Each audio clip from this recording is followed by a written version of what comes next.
ಭೂಸ್ವಾಧೀನ ರದ್ದು ದೇವನಹಳ್ಳಿ ರೈತರ ಹೋರಾಟಕ್ಕೆ ಜಯ ಸಿಕ್ಕಿದೆ.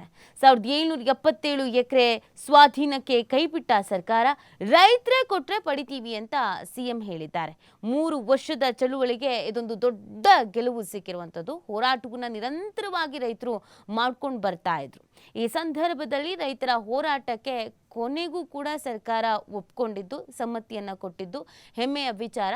ಸ್ವತಃ ಇದ್ರ ಬಗ್ಗೆ ಸಿದ್ದರಾಮಯ್ಯನವರು ಮಾತಾಡ್ತಾ ಹೇಳ್ತಾ ಇದ್ರು, ಇದೊಂದು ಐತಿಹಾಸಿಕ ಹೋರಾಟ ಅಂತಾನೆ ಹೇಳ್ಬೋದು, ಪಟ್ಟು ಹಿಡಿದು ಹೋರಾಟವನ್ನು ಮಾಡಿದ್ರು ಅನ್ನೋದನ್ನ ಹೇಳ್ತಾ ಇದ್ರು. ಸೊ ಏನೇನು ಬೆಳವಣಿಗೆ ಆಯಿತು ಅಂತ ನಾವು ನೋಡೋದಾದ್ರೆ, ಭೂಸ್ವಾಧೀನ ಪ್ರಕ್ರಿಯೆಯನ್ನು ವಿರೋಧಿಸಿ ದೇವನಹಳ್ಳಿ ತಾಲೂಕಿನ ಚನ್ನರಾಯಪಟ್ಟಣ ಹೋಬಳಿಯ 13 ಗ್ರಾಮಗಳ ರೈತರು ಕಳೆದ 3 ವರ್ಷಗಳಿಂದ ನಡೆಸ್ತಾ ಇದ್ದ ಹೋರಾಟಕ್ಕೆ ಕೊನೆಗೂ ಕೂಡ ಜಯ ಸಿಕ್ಕಿದೆ.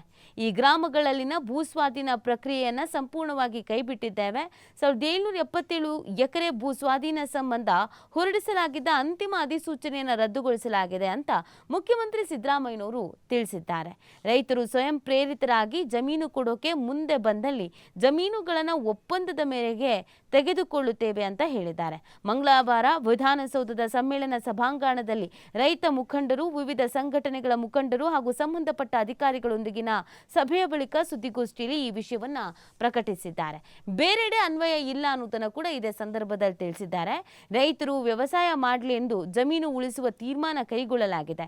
ಬೇರೆ ಭೂಸ್ವಾಧೀನಕ್ಕೆ ಇದು ಅನ್ವಯ ಆಗೋದಿಲ್ಲ ಅಂತ ಸಿದ್ದರಾಮಯ್ಯನವರು ಒಂದು ಕ್ಲಾರಿಟಿ ಕೊಡುವಂತ ಕೆಲಸವನ್ನ ಕೂಡ ಇಲ್ಲಿ ಮಾಡಿದ್ದಾರೆ. ಇನ್ನು ರೈತರಿಗೆ ಸಿಕ್ಕಂತ ಜಯ ಅನ್ನೋದನ್ನ ಕೂಡ ಇದನ್ನ ಹೇಳಲಾಗ್ತಾ ಇದೆ. ನಟ ಪ್ರಕಾಶ್ ರಾಜ್ ಇದಕ್ಕೆ ಸಂಬಂಧಪಟ್ಟಂತೆ ಪ್ರತಿಕ್ರಿಯೆ ಕೊಟ್ಟು, ಇದು 3 ವರ್ಷಗಳ ಹೋರಾಟಕ್ಕೆ ಸಂದ ಜಯ, ಮಣ್ಣನ್ನ ನಂಬಿದ ರೈತರಿಗೆ ಸಿಕ್ಕ ಜಯ.